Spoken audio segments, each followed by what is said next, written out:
time to check out a Stan Kraychik mystery, Book 5. Author, Grant Michaels. Publisher, St. Martin's Press, New York, 1996. Narrator, Eric Aust. Chapter 8.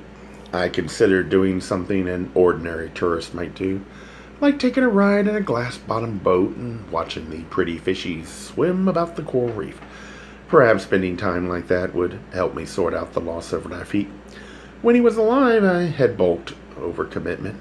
With him dead, I could embrace the void, but that grotesque alliance with my dead lover would probably thrive far into the future, while my unofficial duties with the Key West police had a daily deadline of 6 o'clock.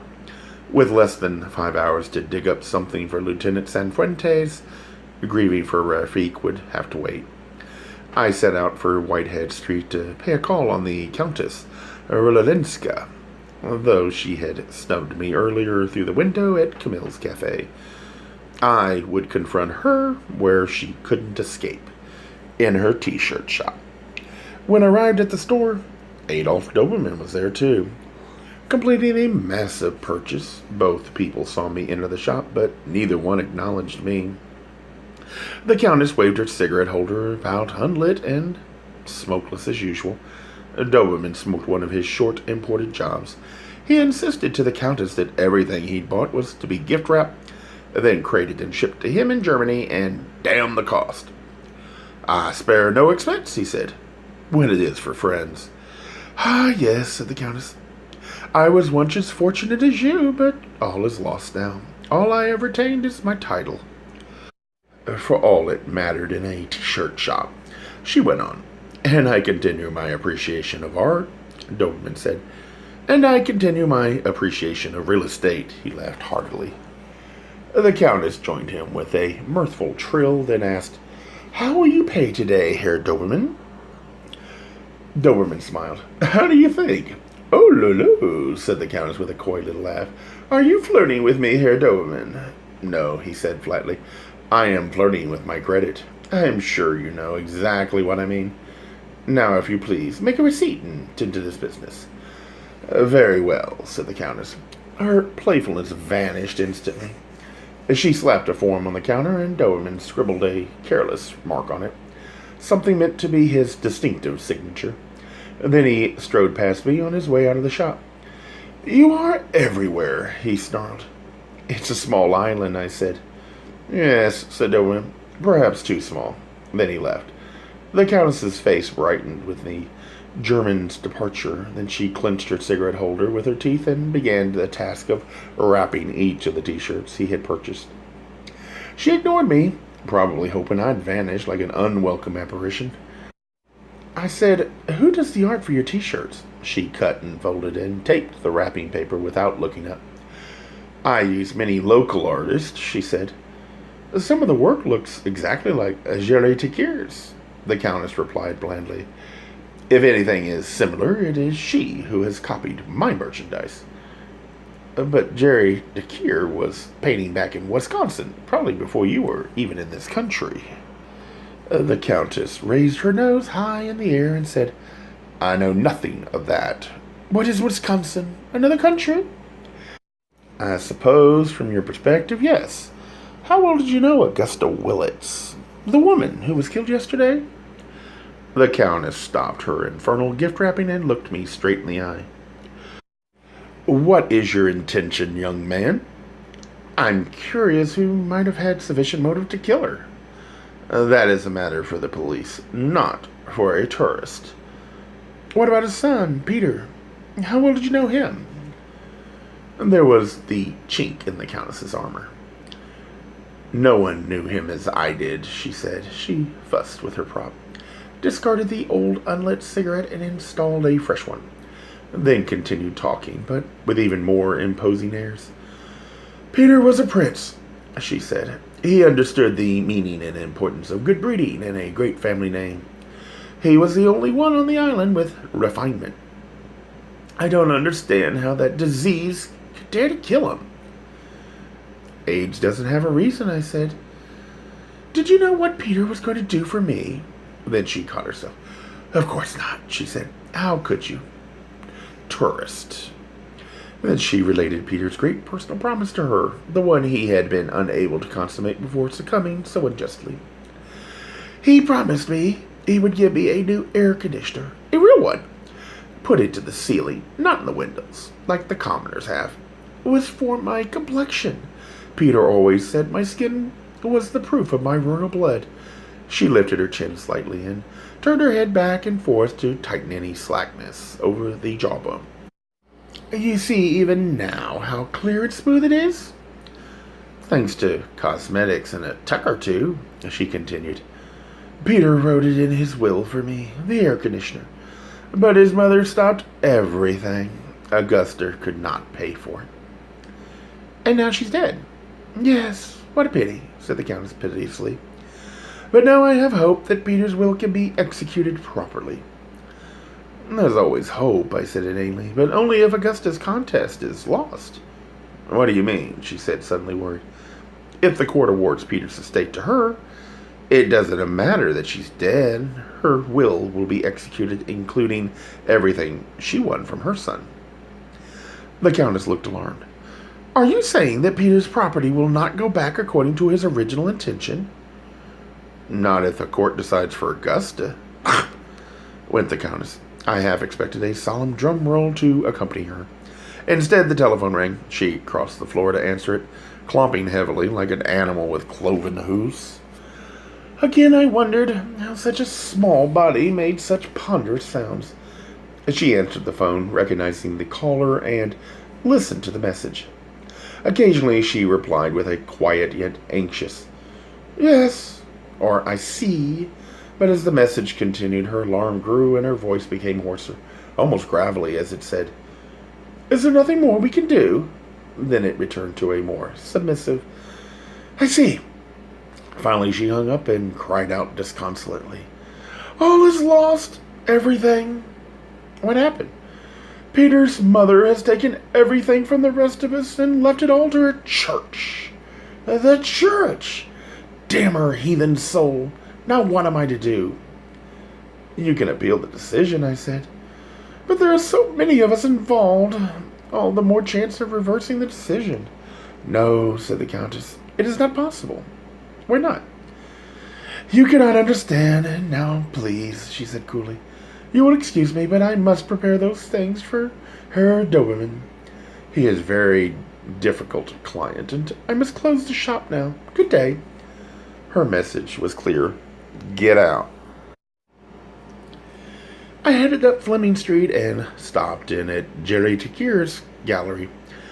She was sitting at her work table in the center of the gallery's floor, and I was staring at a cat perched on a nearby stool. The animal returned her intent gaze, then finally, bored with the moment, the cat jumped down and pretended to explore the gallery. Jerry continued following it with her eyes and also mimicked the cat's gestures with little movements of her own. I asked her what she was doing. I'm psycholoading, she explained. It's how I study my subjects. I open the windows on my subconscious and let all the energies register there.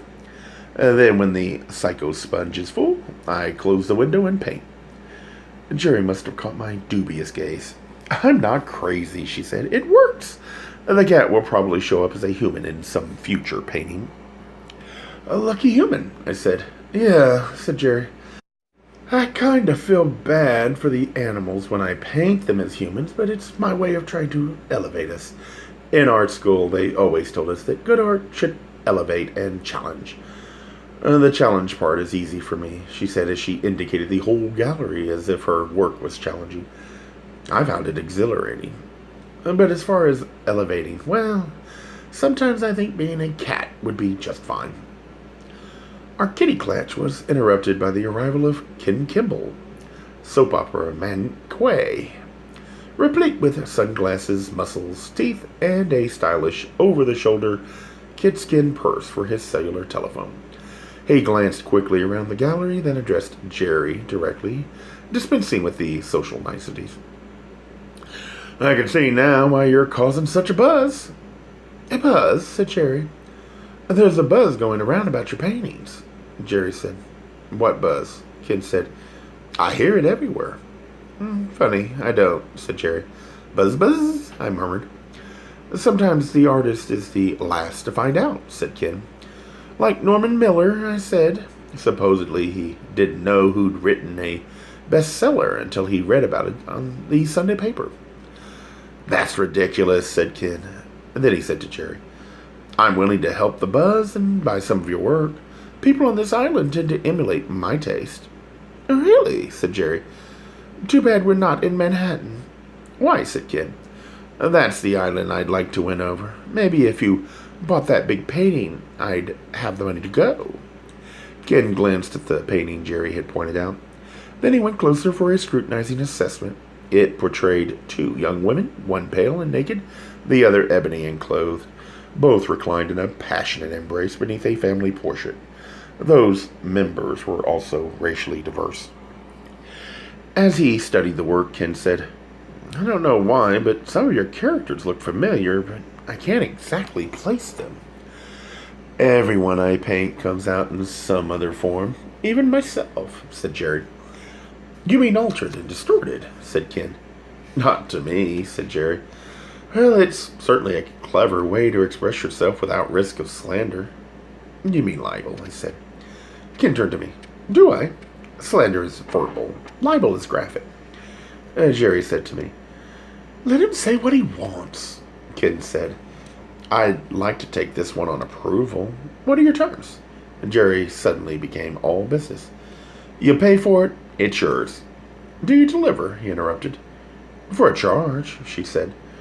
That's certainly no concern for me, he said, as if rich people never cared about money, and only artists groveled for it and padded their prices with things like delivery charges.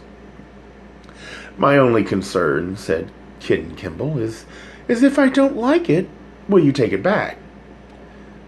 If you think you might not like it, said Jerry, then don't buy it. But it might grow on me, he said. How long would I be able to keep it? Until it doubles in value, said Jerry. He paused and said, Are you being impertinent? And Jerry replied, Are you being an asshole? How dare you? Don't patronize me, said Jerry. I changed my mind. That painting isn't for sale. What? Said Ken. While the family watches is not for sale, it just went off the market. How can you do that? Spluttered Ken. It's my work, said Jerry, and I don't want to sell it to you. I can change my mind too, just the way you want to, if you hung it in your living room and decided it didn't match your color scheme. I came in here wanting to buy a painting, said Ken Kimball. And now you refuse to sell me one? Don't you realize how lucky you are that someone like me is even interested in your work? I've been painting in this studio for a whole year, Mr. Kimball, and I've never seen you in here until now, so I can't help wondering what is it that you really want and who put you up to it. Well, said Ken, now fuming with rage, it's no wonder you have financial problems. You act like a prima donna and you're not even a chorus girl. Jerry cocked her head and studied Ken Kimball from various angles, psycho-loading her subconscious, just the way she'd done earlier with the stray cat. How would she reincarnate Ken in some future work? Ken blathered on. With your attitude, you'll be lucky to be painting t-shirts. Go tell it to the Countess, said Jerry. I said no to her sleazy offer, too. Ken Kimball left the gallery in a rage. When the air had quieted down, I said to Jerry, why did you do that? He really wanted that painting. You would have had some cash. I couldn't bear to have it hanging in his house like it was in a bank vault appreciating in value. That's not why I paint. But you need money, Jerry. I know, but does that mean my paintings have to become investments for other people? On this planet, yes. Jerry went to her work table and sat down. She pulled out a clean sheaf of art paper, then she jammed her brush into an awful ochre-colored clump of excess pigments at the edge of her palette. With that, she slashed out a big, ugly $sign on the paper. She even signed it in the lower right-hand corner. There, she said. That's my latest portrait. A priceless work of art. It's called Ken Kimball. I chuckled. At least he can't sue you for libel. Why not? Said Jerry. because the resemblance is undeniably accurate, even for a court of law. Someone like Kid Kibble would sue me just to make trouble. Notoriety will make you famous, I said. I don't want notoriety, said Jerry, or fame. I just want to paint. What about Manhattan? I said. Didn't you say you wanted to win those folks over? Yeah, said Jerry. So maybe a little fame isn't bad. Jerry Takir's eyes became wistful. Sometimes, she said, I wish I could just skip the difficult part of becoming an artist. The struggle, like what's happening now, and just get to the secure phase of my life, when every brushstroke carries the weight of all those years of experience. Then I won't care anymore about people like Ken Kimball coming in and buzzing around me like an irritating bug. Sorry to break the news, I said, but the chance for some security is about to get a little harder for you. I told Jerry to expect a phone call soon, bearing the unpleasant news that Augusta Willitt had won the contest for her son's estate. I guess we'll have to appeal then, said Jerry. It's going to be a Sisyphean task, I said. A what? Said Jerry. A big problem. Augusta left everything to her church. Jerry sighed heavily. It figures, she said. Then she sighed again. Well, until I get to that comfortable, purely expressive phase of my life, I guess I'll just keep working. I headed toward the door. Thanks for the lesson, I said. Lesson in what? Psycholoading, the psychosponge, I replied. I may use it in my dissertation if I ever go back to school, with your permission, of course. It's sure, said Jerry Takir. I left her studio and continued up Fleming Street, which took me past the Fleming Living. Laura Hope was sitting outside on the sidewalk, having a cigarette and coffee and reading a book. Though with her dark sunglasses, seeing anything on the page must have been a challenge. She glanced up and, to my surprise, waved me over. I apologize for my behavior this morning at Camille's, she said. I've been under a lot of pressure. She sounded sincere, yet she blew smoke at me. I said, that author's tour must be keeping you busy. Among other things, she replied with a sideways glance as if she wanted to view me without the dark lenses, or else tell me something that she dared not. Inside the Fleming Living, the telephone rang, but Laura made no move to answer it. That's either something unimportant or a problem, she said, and I'm on break. Joshua can get it, I said. Another elusive glance from Laura. He's not here. Her voice sounded almost relieved, liberated, and I sensed she might talk to me. Did you know Peter Willits? I said. Laura smiled. She put out her cigarette and closed her book. Then she removed her sunglasses and aimed her bright blue eyes directly into mine. Without the shades, Laura's big square facial bones were even more apparent. I might as well tell you now, she said, so you don't stumble around trying to guess what the truth is. No, I hardly knew Peter Willits, but yes, he named me in his will. Really? For what? Laura pressed her lips together. I was to inherit this place. The Fleming Living? Yes, she said. Why would he leave you such valuable property if you hardly knew him? Because Peter Willits loved books, just like me, and he knew that my real dream was to have a bookstore. Is that what Joshua wants to? Not quite, said Laura. What happens if you get the place? I'll cross that bridge then, she said, but for now, I'll just wait. For what? I said. To find out who wins Peter's property, the ones he intended to have it, or the mother who intruded. It's been between us and Augusta now. Or her estate since she's dead. You mean her church? Laura's face blanched. What? Augusta willed her entire estate to her church. How do you know? She said. I told her the news she apparently hadn't heard yet, that from the netherworld Augusta had won her son's estate, which meant the church had won everything too. You certainly get around, said Laura. And we're all in worse trouble than I thought. This whole mess was bad enough with Augusta alive, but now, facing her church, it's going to be a monstrous fight. You'll appeal it, won't you? I said. We'll really have to join together for that, said Laura. At that moment, Joshua, 18, bounded out the front door of the Fleming Living. Coffee al fresco today, he said to Laura. His sexy stubble reminded me once again to shave. Laura replied, Josh, did you come in the back way? Well, I didn't use the front door, did I? No, came Laura's meek reply. You finished early then, Joshua said. I called her a few minutes ago. Why did you answer? I was having a conversation, she said. Remember those? There was an awkward silence as Joshua finally acknowledged my presence. Despite his mirror-hidden eyes, he was clearly annoyed that I was outside his storefront talking to his wife. How'd the meeting go? Laura said to him. We'll talk about it later, he muttered. Just tell me if I have to call my broker, Josh. He aimed his mirrored eyes at me and said, Would you excuse us? I was just on my way, I said. Then he said to Laura, Inside. And in they went. He locked the door behind them. Then he closed the blinds on the door to keep anyone from looking in. Only then did I hear their muffled voices assaulting each other.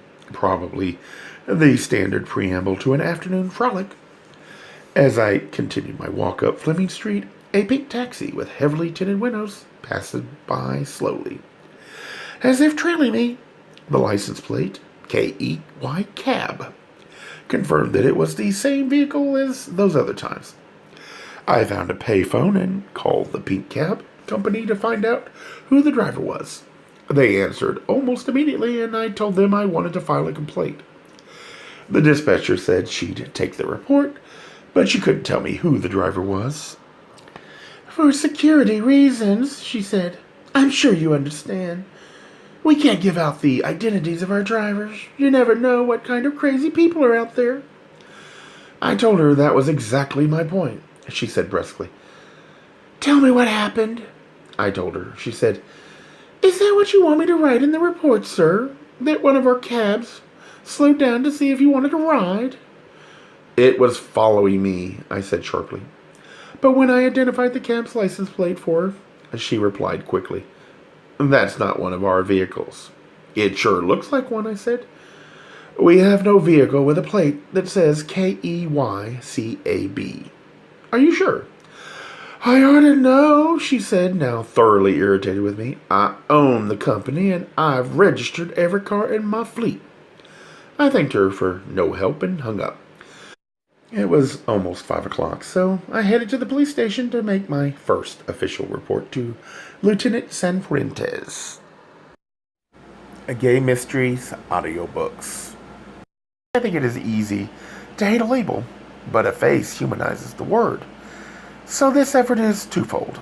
To offer comfort to those like myself that your world didn't end because you don't fit into the view of acceptable society on both sides. And in hopes of helping those with family that are LGBTQ, that it doesn't mean we are aliens from the child they once knew. Reassure them so they can maybe be supportive at the same time, being true to their values.